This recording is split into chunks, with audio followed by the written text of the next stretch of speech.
Estamos leyendo el libro El deseado de todas las gentes, capítulo 48. ¿Quién es el mayor?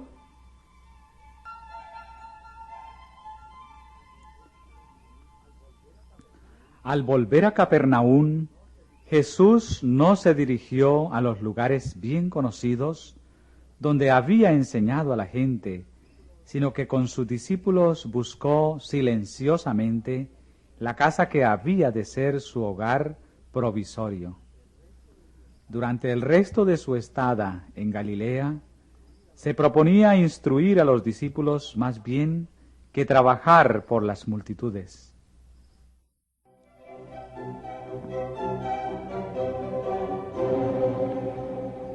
Durante el viaje por Galilea, Cristo había procurado otra vez preparar el ánimo de sus discípulos para las escenas que les esperaban.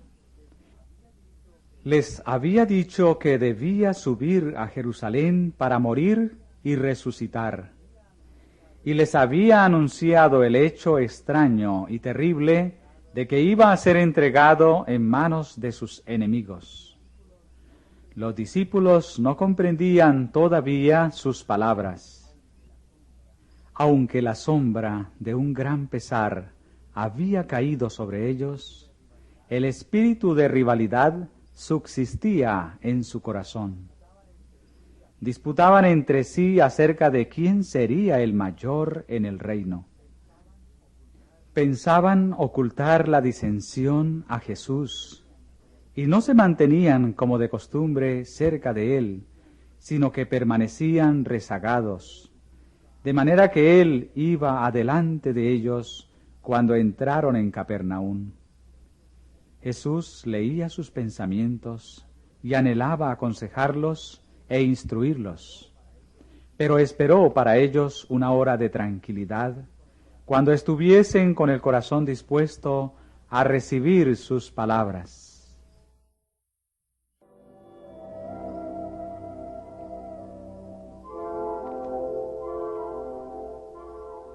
Poco después de llegar a la ciudad, el cobrador del impuesto para el templo vino a Pedro preguntando: ¿Vuestro maestro no paga las 2 dracmas? Este tributo no era un impuesto civil, sino una contribución religiosa exigida anualmente a cada judío para el sostén del templo. El negarse a pagar el tributo sería considerado como deslealtad al templo, lo que era en la estima de los rabinos un pecado muy grave.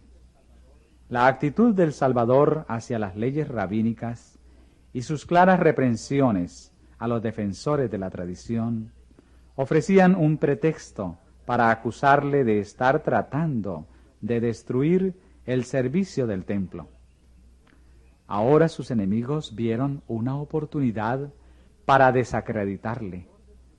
En el cobrador del tributo encontraron un aliado dispuesto.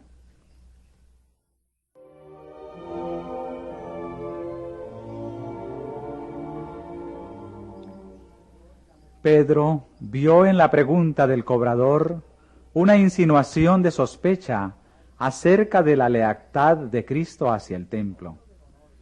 Celoso del honor de su maestro, contestó apresuradamente, sin consultarle, que Jesús pagaría el tributo.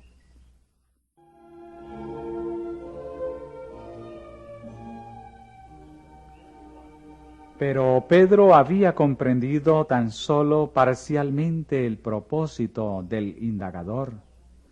Ciertas clases de personas estaban exentas de pagar el tributo.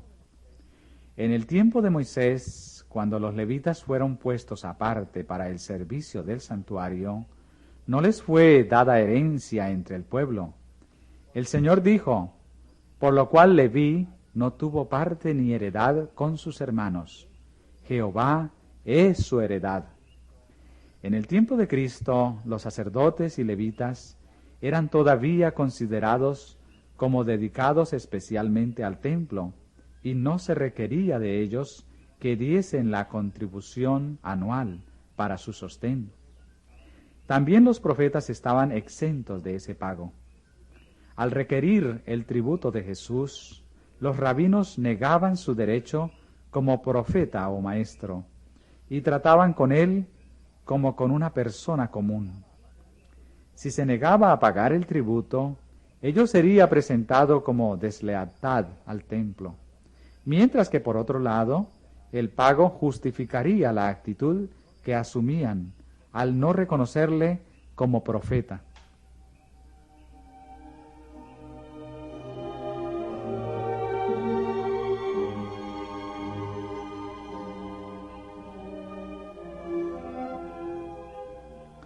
Tan solo poco tiempo antes, Pedro había reconocido a Jesús como el Hijo de Dios, pero ahora perdió la oportunidad de hacer resaltar el carácter de su Maestro. Por su respuesta al cobrador de que Jesús pagaría el tributo, sancionó virtualmente el falso concepto de él que estaban tratando de difundir los sacerdotes y gobernantes.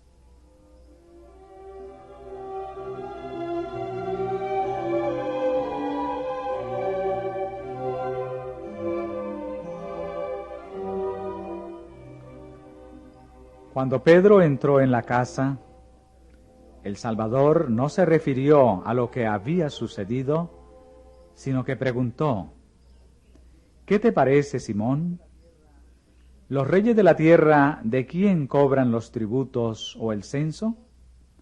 ¿De sus hijos o de los extraños? Pedro le dice: de los extraños. Jesús dijo: luego, los hijos son francos.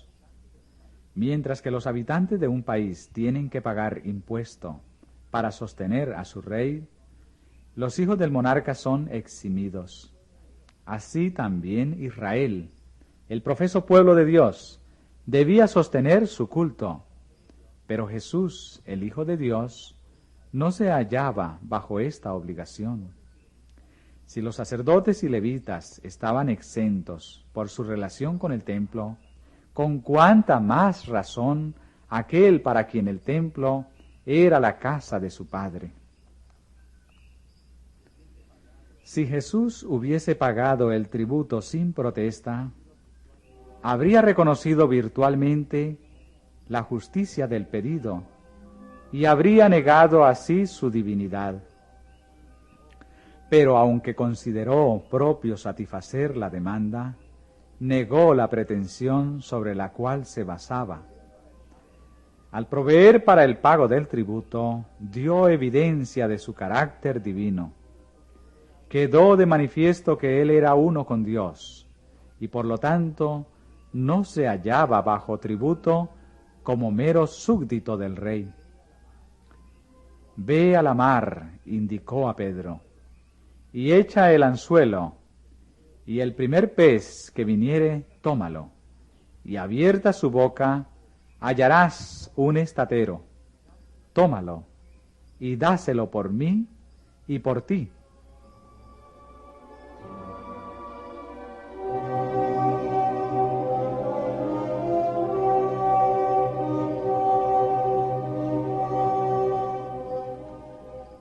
Aunque había revestido su divinidad con la humanidad, en este milagro reveló su gloria. Era evidente que era aquel que había declarado por medio de David: porque mía es toda bestia del bosque y los millares de animales en los collados. Conozco todas las aves de los montes y en mi poder están las fieras del campo. Si yo tuviese hambre, no te lo diría a ti, porque mío es el mundo y su plenitud.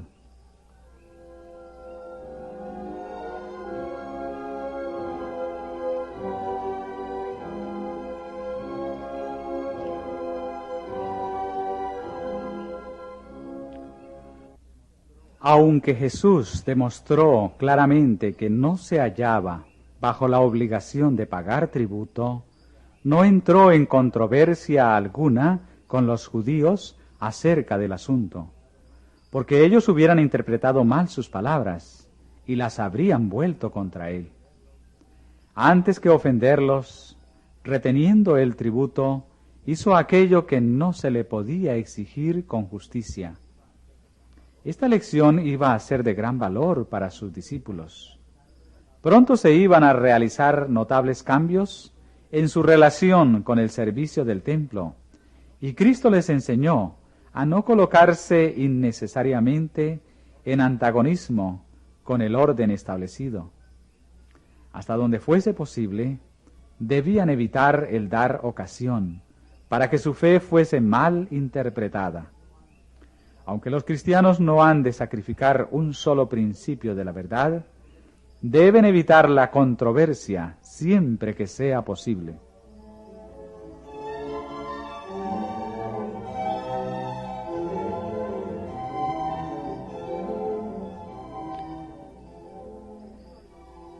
Mientras Cristo y los discípulos estaban solos en la casa, después que Pedro se fue al mar, Jesús llamó a los otros así y les preguntó: ¿qué disputabais entre vosotros en el camino? La presencia de Jesús y su pregunta dieron al asunto un cariz enteramente diferente del que les había parecido que tenía mientras disputaban por el camino. La vergüenza y un sentimiento de condenación les indujeron a guardar silencio. Jesús les había dicho que iba a morir por ellos, y la ambición egoísta de ellos ofrecía un doloroso contraste con el amor altruista que él manifestaba.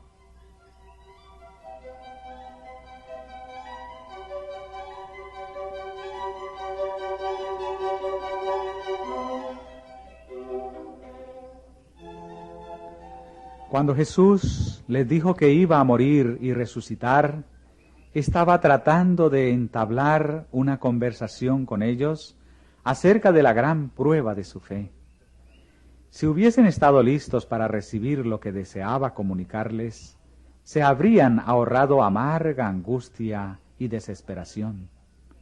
Sus palabras les habrían impartido consuelo en la hora de duelo y desilusión. Pero, aunque había hablado muy claramente de lo que le esperaba, la mención de que pronto iba a ir a Jerusalén reanimó en ellos la esperanza de que se estuviese por establecer el reino y los indujo a preguntarse quiénes desempeñarían los cargos más elevados. Al volver Pedro del mar, los discípulos le hablaron de la pregunta del Salvador. Y al fin uno se atrevió a preguntar a Jesús: ¿quién es el mayor en el reino de los cielos?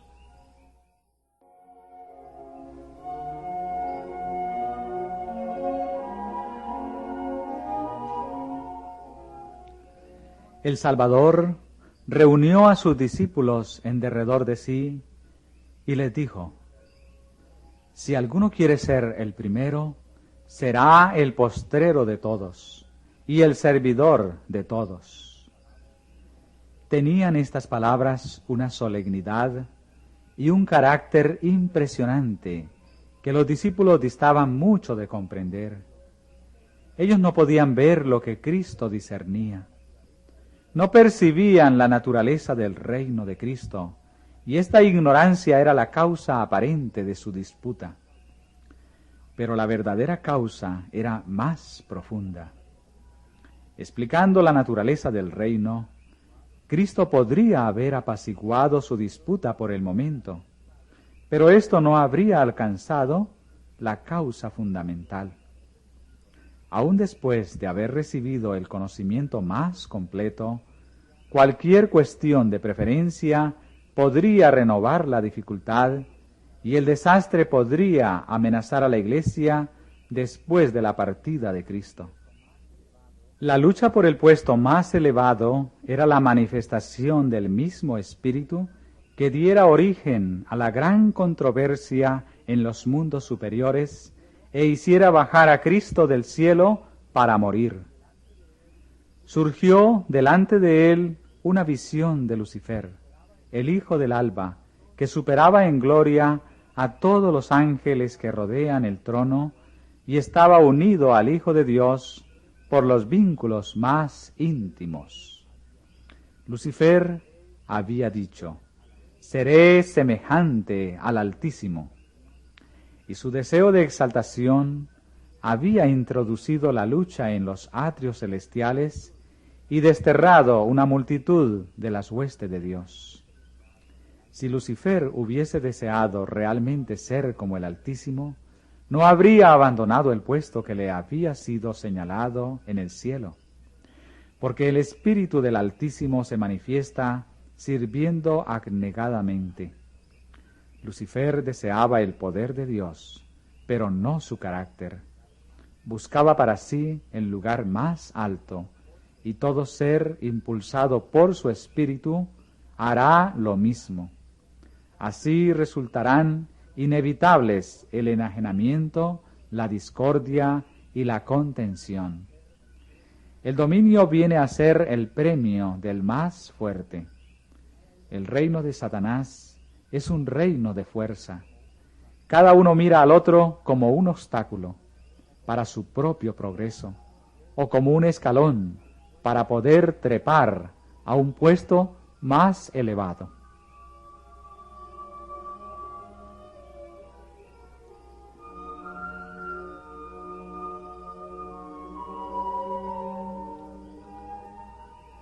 Mientras Lucifer consideró como presa deseable el ser igual a Dios, Cristo, el encumbrado, se anonadó a sí mismo, tomando forma de siervo, hecho semejante a los hombres, y hallado en la condición como hombre, se humilló a sí mismo, hecho obediente hasta la muerte, y muerte de cruz.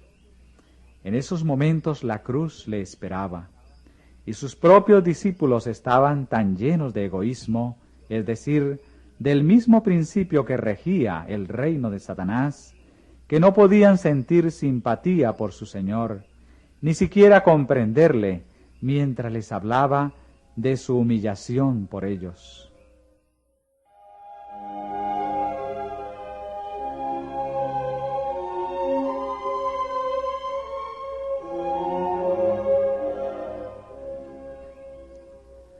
Muy tiernamente, aunque con solemne énfasis, Jesús trató de corregir el mal. Demostró cuál es el principio que rige el reino de los cielos y en qué consiste la verdadera grandeza según las normas celestiales. Los que eran impulsados por el orgullo y el amor a la distinción, pensaban en sí mismos y en la recompensa que habían de recibir, más bien que en cómo podían devolver a Dios los dones que habían recibido. No tendrían cabida en el reino de los cielos porque estaban identificados con las filas de Satanás. Antes de la honra viene la humildad. Para ocupar un lugar elevado ante los hombres, el cielo elige al obrero que, como Juan el Bautista, toma un lugar humilde delante de Dios. El discípulo que más se asemeja a un niño es el más eficiente en la labor para Dios. Los seres celestiales pueden cooperar con aquel que no trata de ensalzarse a sí mismo, sino de salvar almas. El que siente más profundamente su necesidad de la ayuda divina, la pedirá. Y el Espíritu Santo le dará vislumbres de Jesús que fortalecerán y elevarán su alma. Saldrá de la comunión con Cristo para trabajar en favor de aquellos que perecen en sus pecados. Fue ungido para su misión y tiene éxito donde muchos de los sabios e intelectualmente preparados fracasarían. Pero cuando los hombres se ensalzan a sí mismos y se consideran necesarios para el éxito del gran plan de Dios, el Señor los hace poner a un lado. Queda demostrado que el Señor no depende de ellos. La obra no se detiene porque ellos sean separados de ella, sino que sigue adelante con mayor poder. No era suficiente que los discípulos de Jesús fuesen instruidos en cuanto a la naturaleza de su reino. Lo que necesitaban era un cambio de corazón que los pusiese en armonía con sus principios. Llamando a un niñito así, Jesús lo puso en medio de ellos, y luego, rodeándole tiernamente con sus brazos, dijo: De cierto os digo, que si no os volviereis y fuereis como niños, no entraréis en el reino de los cielos. La sencillez, el olvido de sí mismo y el amor confiado del niñito son los atributos que el cielo aprecia, son las características de la verdadera grandeza.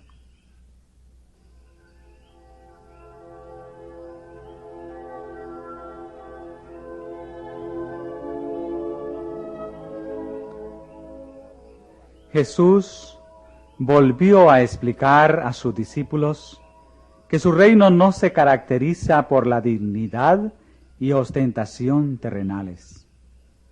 A los pies de Jesús se olvidan todas estas distinciones.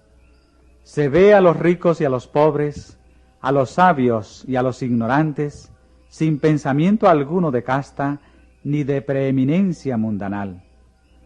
Todos se encuentran allí como almas compradas por la sangre de Jesús, y todos por igual dependen de aquel que los redimió para Dios.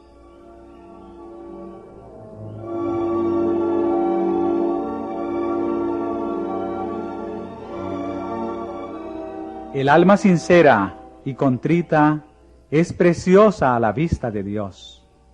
Él pone su señal sobre los hombres, no según su jerarquía, ni su riqueza, ni por su grandeza intelectual, sino por su unión con Cristo. El Señor de gloria queda satisfecho con aquellos que son mansos y humildes de corazón. Dísteme asimismo, dijo David, el escudo de tu salud y tu benignidad como elemento del carácter humano me ha acrecentado.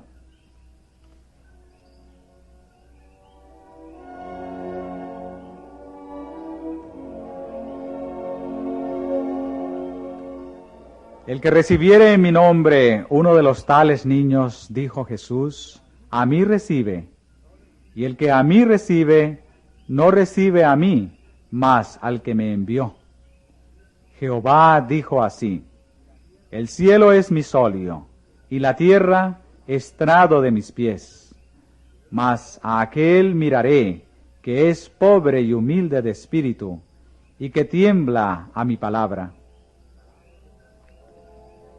Las palabras del Salvador despertaron en los discípulos un sentimiento de desconfianza propia.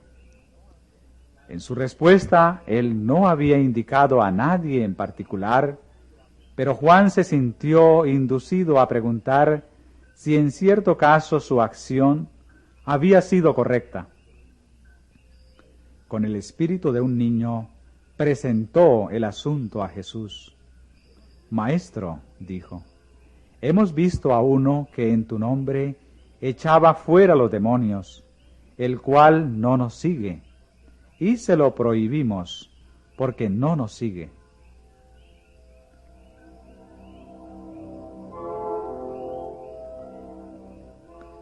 Santiago y Juan habían pensado que al reprimir a este hombre buscaban la honra de su Señor, mas empezaban a ver que habían sido celosos por la propia. Reconocieron su error y aceptaron la reprensión de Jesús. No se lo prohibáis, porque ninguno hay que haga milagro en mi nombre, que luego pueda decir mal de mí. Ninguno de los que en alguna forma se manifestaban amistosos con Cristo debía ser repelido. Había muchos que estaban profundamente conmovidos por el carácter y la obra de Cristo, y cuyo corazón se estaba abriendo a Él con fe. Y los discípulos, que no podían discernir los motivos, debían tener cuidado de no desalentar a esas almas. Cuando Jesús ya no estuviese personalmente entre ellos y la obra quedase en sus manos, no debían participar de un espíritu estrecho y exclusivista, sino manifestar la misma abarcante simpatía que habían visto en su Maestro.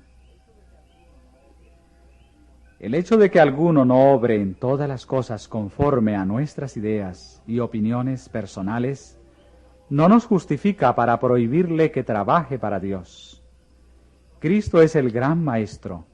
Nosotros no hemos de juzgar ni dar órdenes, sino que cada uno debe sentarse con humildad a los pies de Jesús y aprender de Él. Cada alma a la cual Dios ha hecho voluntaria es un conducto por medio del cual Cristo revelará su amor perdonador.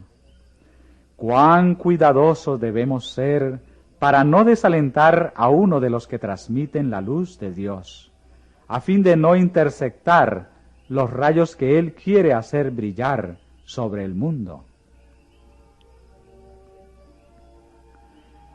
La dureza y frialdad manifestadas por un discípulo hacia una persona a la que Cristo estaba atrayendo, un acto como el de Juan al prohibir a otro que realizase milagros en nombre de Cristo, podía desviar sus pies por la senda del enemigo y causar la pérdida de un alma.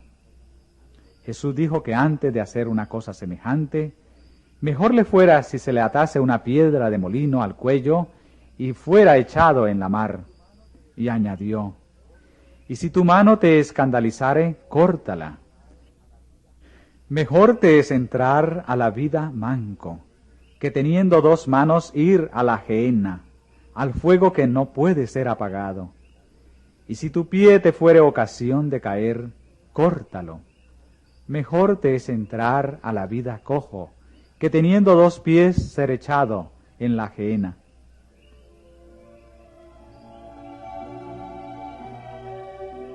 ¿Por qué empleó Jesús este lenguaje vehemente que no podría haber sido más enérgico?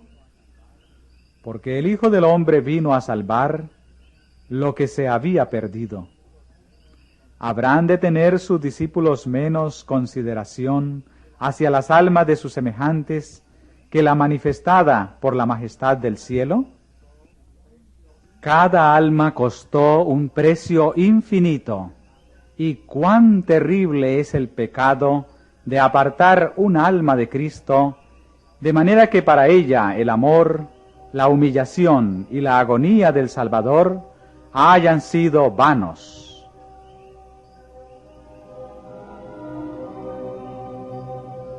Ay del mundo por los escándalos, porque necesario es que vengan escándalos. El mundo, inspirado por Satanás, se opondrá seguramente a los que siguen a Cristo y tratará de destruir su fe. Pero ay de aquel que lleve el nombre de Cristo y sin embargo sea hallado haciendo esta obra. Nuestro Señor queda avergonzado por aquellos que aseveran servirle, pero representan falsamente su carácter, y multitudes son engañadas y conducidas por sendas falsas.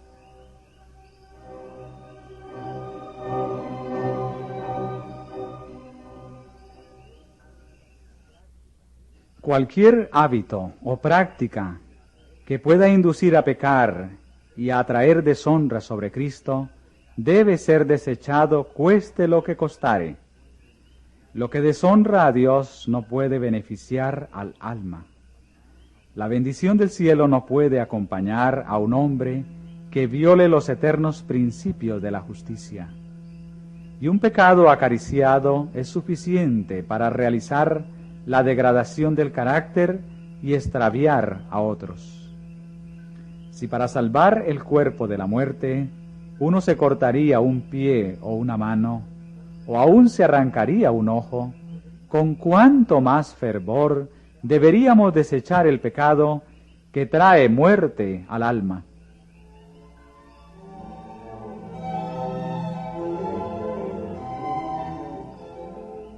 En el ceremonial del templo se añadía sal a todo sacrificio, Esto, como la ofrenda del incienso, significaba que únicamente la justicia de Cristo podía hacer el culto aceptable para Dios. Refiriéndose a esta práctica, dijo Jesús: todo sacrificio será salado con sal. Tened sal en vosotros y paz unos con otros. Todos los que quieran presentarse en sacrificio vivo, santo, agradable a Dios, deben recibir la sal que salva, la justicia de nuestro Salvador. Entonces vienen a ser la sal de la tierra, que restringe el mal entre los hombres, como la sal preserva de la corrupción. Pero si la sal ha perdido su sabor, si no hay más que una profesión de piedad sin el amor de Cristo, no hay poder para lo bueno. La vida no puede ejercer influencia salvadora sobre el mundo. Vuestra energía y eficiencia en la edificación de mi reino, dijo Jesús, dependen de que recibáis mi espíritu. Debéis participar de mi gracia, a fin de ser sabor de vida para vida. Entonces no habrá rivalidad ni esfuerzo para complacerse a sí mismo, ni se deseará el puesto más alto. Poseeréis ese amor que no busca lo suyo, sino que otro se enriquezca.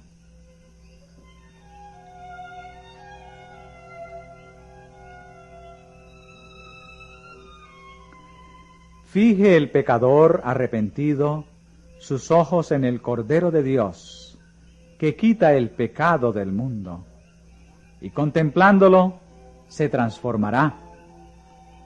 Su temor se trueca en gozo, sus dudas en esperanza. Brota la gratitud, el corazón de piedra se quebranta, una oleada de amor inunda el alma.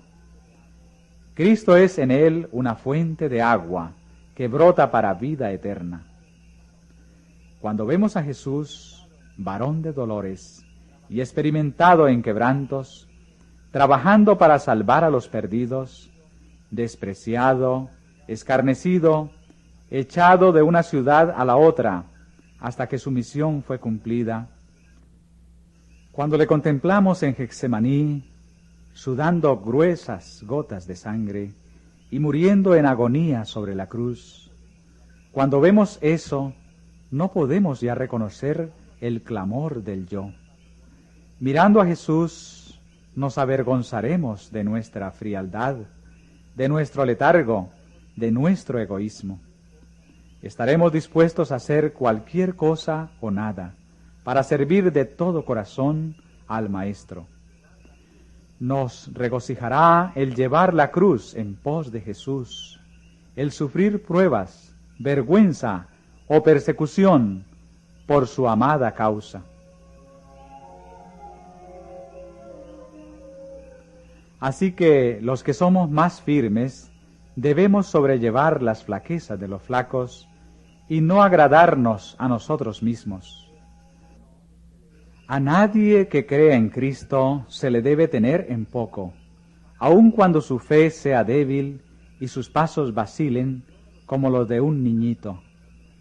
Todo lo que nos da ventaja sobre otro, sea la educación o el refinamiento, la nobleza de carácter, la preparación cristiana o la experiencia religiosa, nos impone una deuda para con los menos favorecidos, y debemos servirlos en cuanto esté en nuestro poder. Si somos fuertes, debemos corroborar las manos de los débiles. Los ángeles de gloria, que contemplan constantemente el rostro del Padre en el cielo, se gozan en servir a sus pequeñuelos. Las almas temblorosas, que tienen tal vez muchos rasgos de carácter censurables, les son especialmente encargadas. Hay siempre ángeles presentes donde más se necesitan, con aquellos que tienen que pelear la batalla más dura contra el yo y cuyo ambiente es más desalentador. Y los verdaderos seguidores de Cristo cooperarán en ese ministerio. Si alguno de estos pequeñuelos fuese vencido y obrase mal contra nosotros, es nuestro deber procurar su restauración. No esperemos que haga el primer esfuerzo de reconciliación. ¿Qué os parece?, preguntó Cristo. Si tuviese algún hombre 100 ovejas y se descarriase una de ellas, ¿no iría por los montes, dejada las 99, a buscar la que se había descarriado? Y si aconteciese hallarla, de cierto os digo, que más se goza de aquella que de las 99 que no se descarriaron. Sí, no es la voluntad de vuestro Padre que está en los cielos, que se pierda uno de estos pequeños. Con espíritu de mansedumbre, considerándote a ti mismo, porque tú no seas también tentado, ve al que yerra y redargúyele entre ti y él solo. No le avergüences exponiendo su falta a otros, ni deshonres a Cristo haciendo público el pecado o error de quien lleva su nombre. Con frecuencia hay que decir claramente la verdad al que yerra. Debe inducírsele a ver su error para que se reforme, pero no hemos de juzgarle ni condenarle. No intentemos justificarnos. Sean todos nuestros esfuerzos para recobrarlo. Para tratar las heridas del alma se necesita el tacto más delicado, la más fina sensibilidad. Lo único que puede valernos en esto es el amor que fluye del que sufrió en el Calvario. Con ternura compasiva, trate el hermano con el hermano, sabiendo que si tiene éxito, salvará un alma de muerte y cubrirá multitud de pecados. Pero aún este esfuerzo puede ser inútil. Entonces dijo Jesús, toma aún contigo 1 o 2. Puede ser que su influencia unida prevalezca donde la del primero no tuvo éxito. No siendo parte en la dificultad, habrá más probabilidad de que obren imparcialmente, y este hecho dará a su consejo mayor peso para el que yerra.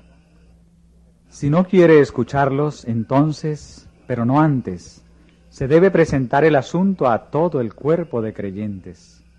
Únanse los miembros de la Iglesia como representantes de Cristo en oración y súplica para que el ofensor sea restaurado.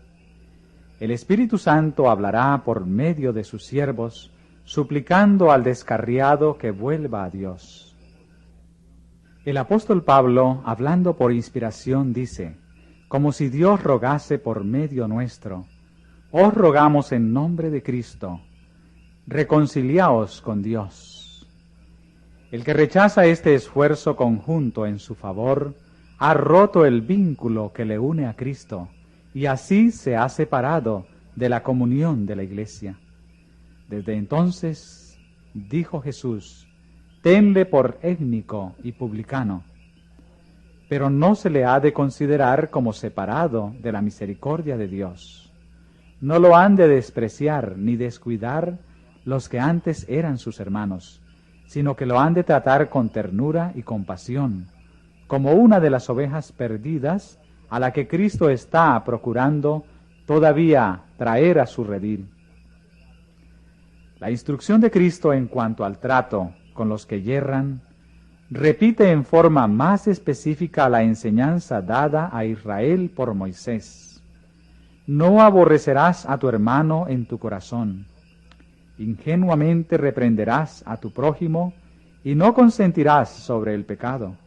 Es decir, que si uno descuida el deber que Cristo ordenó en cuanto a restaurar a quienes están en error y pecado, se hace partícipe del pecado. Somos tan responsables de los males que podríamos haber detenido como si los hubiésemos cometido nosotros mismos.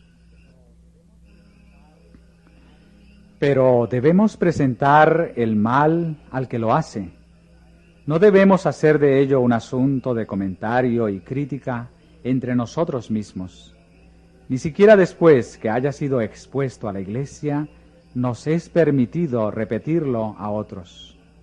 El conocimiento de las faltas de los cristianos será tan solo una piedra de tropiezo para el mundo incrédulo. Y espaciándonos en estas cosas, no podemos sino recibir daño nosotros mismos, porque contemplando es que somos transformados. Mientras tratamos de corregir los errores de un hermano, el Espíritu de Cristo nos inducirá a escudarle en lo posible de la crítica aún de sus propios hermanos, y tanto más de la censura del mundo incrédulo.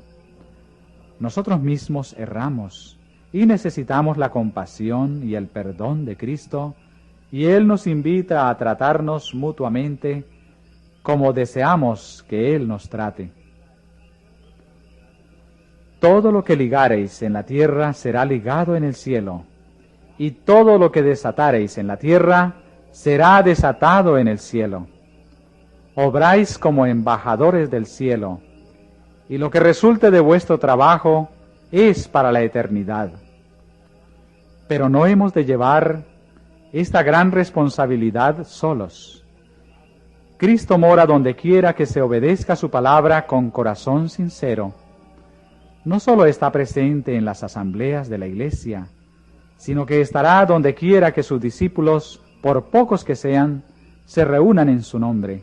Y dice: si 2 de vosotros se convinieren en la tierra, de toda cosa que pidieren, les será hecho por mi Padre, que está en los cielos. Jesús dice: mi Padre que está en los cielos, como para recordar a sus discípulos que mientras que por su humanidad está vinculado con ellos, participa de sus pruebas y simpatiza con ellos en sus sufrimientos. Por su divinidad está unido con el trono del infinito. Admirable garantía. Los seres celestiales se unen con los hombres en simpatía y labor para la salvación de lo que se había perdido. Y todo el poder del cielo se pone en combinación con la capacidad humana para atraer las almas a Cristo.